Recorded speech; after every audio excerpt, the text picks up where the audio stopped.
Again, thanks to the recorders, we have a number of issues.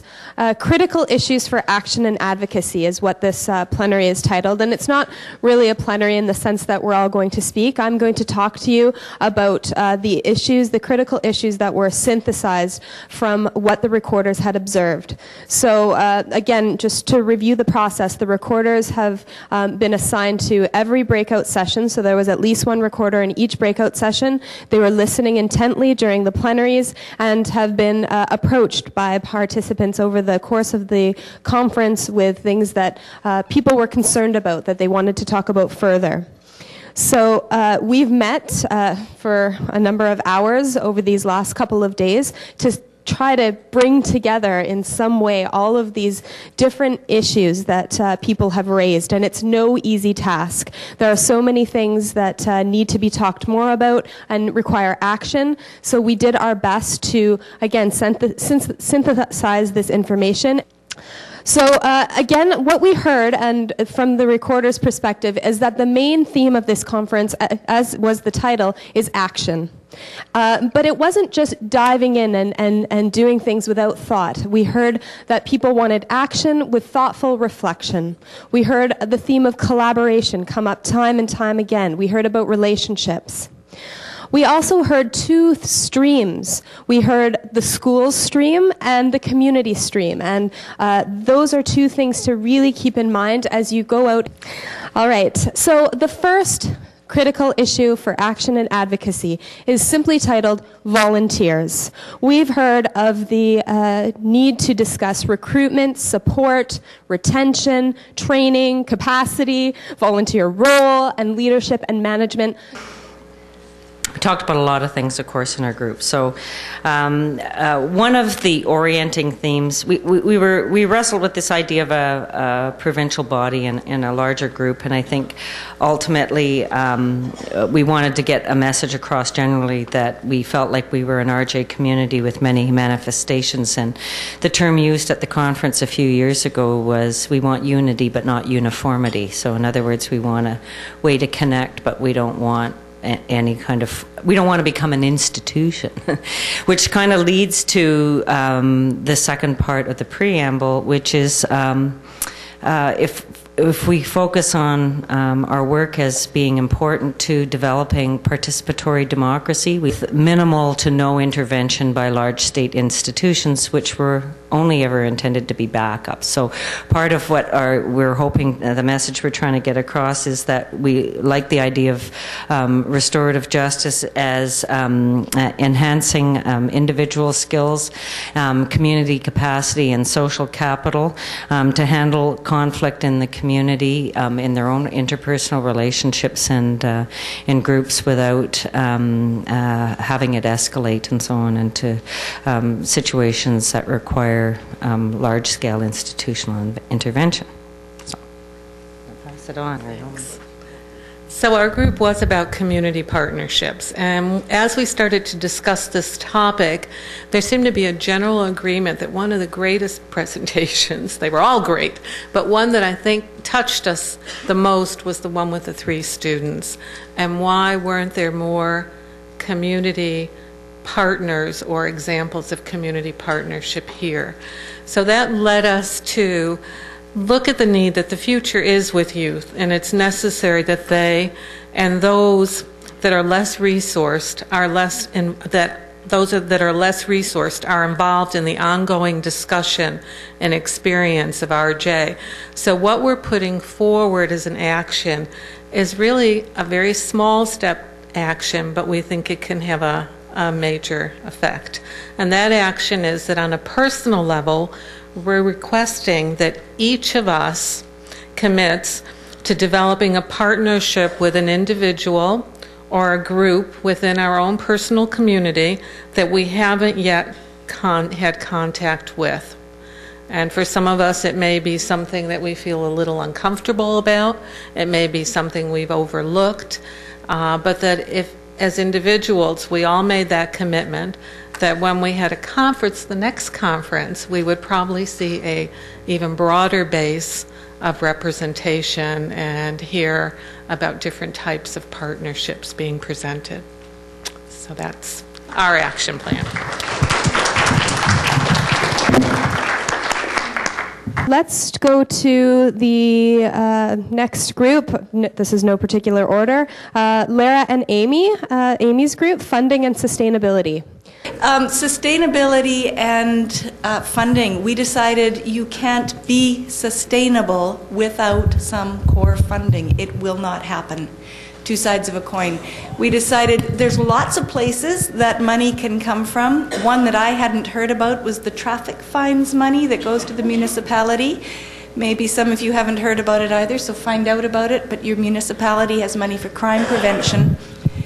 So what we need to do is talk to our MLAs, and not just our MLAs, but our MPs, because we are not just crime prevention, we are also part of corrections, because they've asked us with legislation to provide a service, and they're not backing it up. I say they, meaning government funding, and there's lots of worthy places for government funding to go.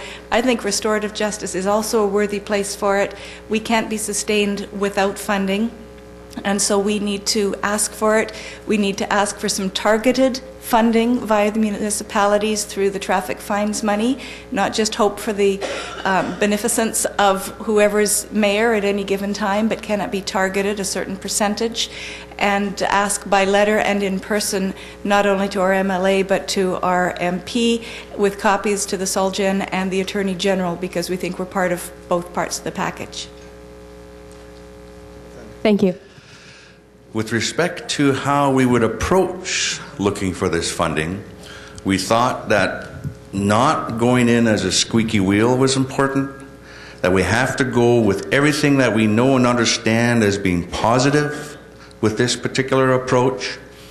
It's been very emphasized with our group that we have to remember that what restorative justice deals with is a social issue, and the sad part about our society today is the funding is controlled in a political arena that drives us to actually have to go that route.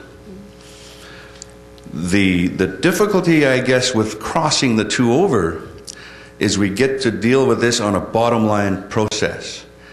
So we need to compose our definition, our description, our lobby efforts in a manner that shows that restorative justice is a beneficial project or program that gives positive solutions and conclusions to how the economy is affected, whereby we hope that our politicians will look at it from that perspective and how they distribute funds throughout the province. If we can become attractive in this perspective and this thought and mindset, maybe we are going to get the cut of the pie that we need for us to function in a financial manner. Thank you.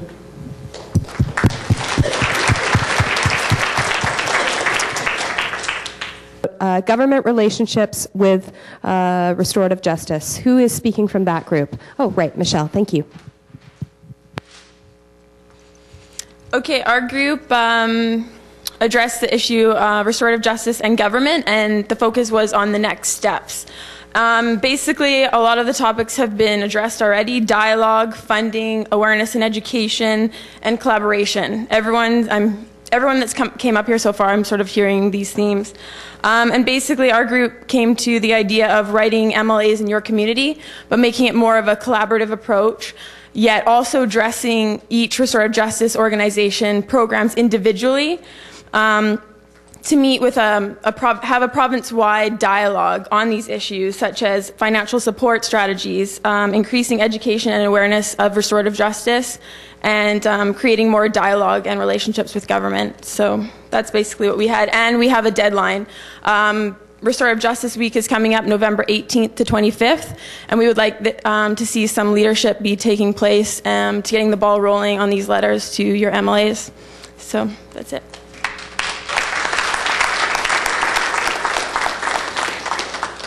Thank you, Michelle, and Nevin and Sharon's group. Awesome. Let's go next to Melissa's group. In the bowling room, we're talking about evaluation. Who is presenting from that group? Colette.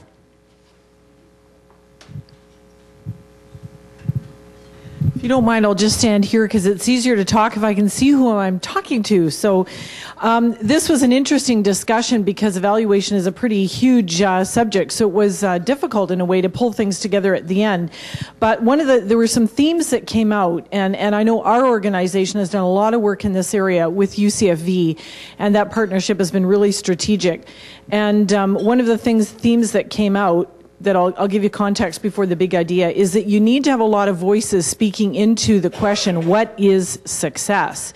And what are the questions that you should be asking when you evaluate the effectiveness and the credibility of a program? And so you need to know if your program is successful from the victim's point of view, from the point of view of the person who caused the harm and is going through the process.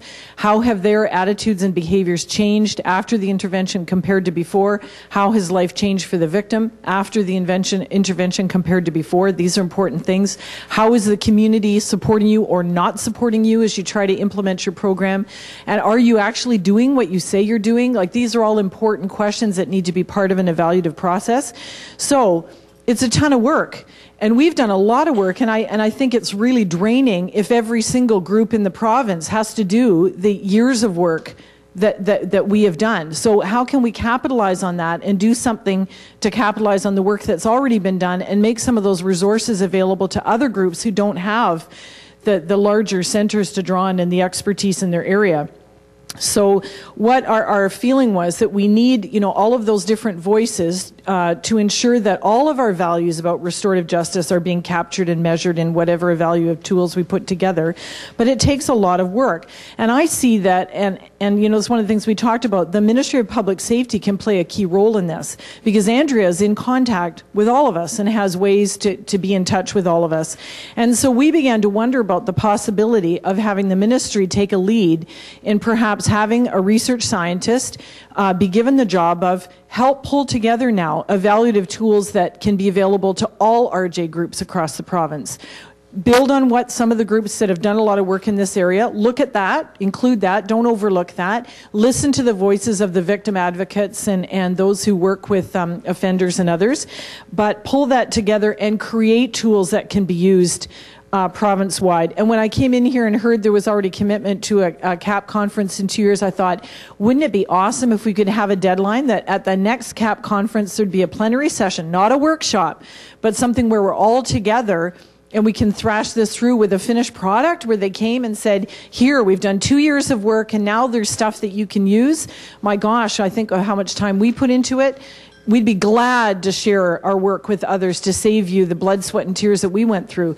So I would put that forward as a really concrete suggestion, that we'd like the ministry's help in being able to pull together stuff that can be used by everyone and make our conference in 2 years a goal for having that. And if it can be done earlier, awesome. We can send it all out in some other format, but at the very latest, 2 years from now. The other theme that came out from one of the research scientists in the room was, if you don't have good evaluation, you will not get funded, because more and more government agencies and grant providers are looking for solid evaluative measures. And if you can't prove you've got them, you won't get the grant and you won't get the money. So it's kind of crucial if we're thinking about sustainability. We have to have solid evaluation.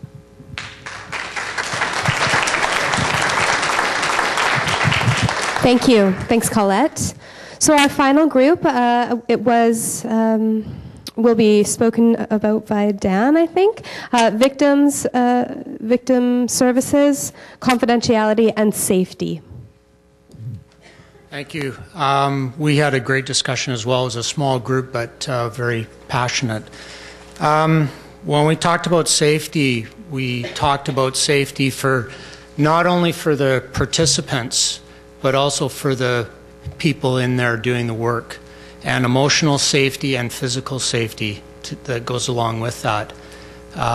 For participants, those safety issues are first and foremost.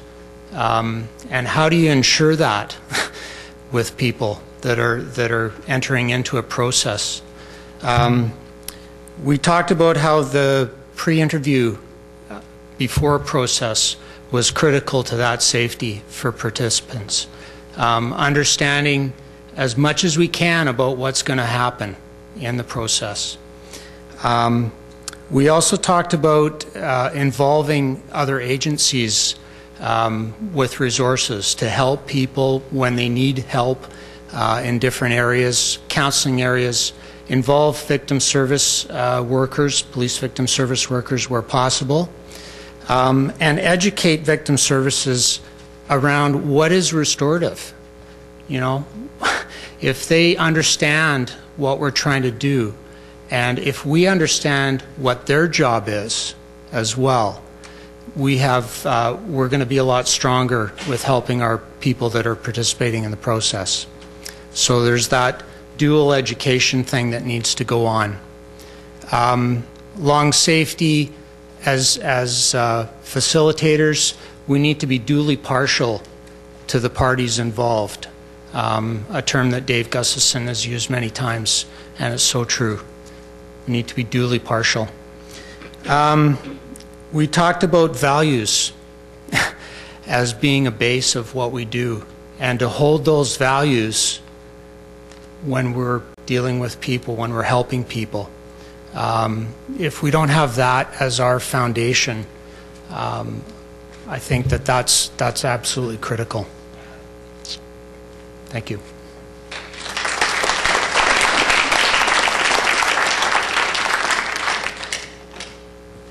Thanks, Dan. I think that's a fitting note.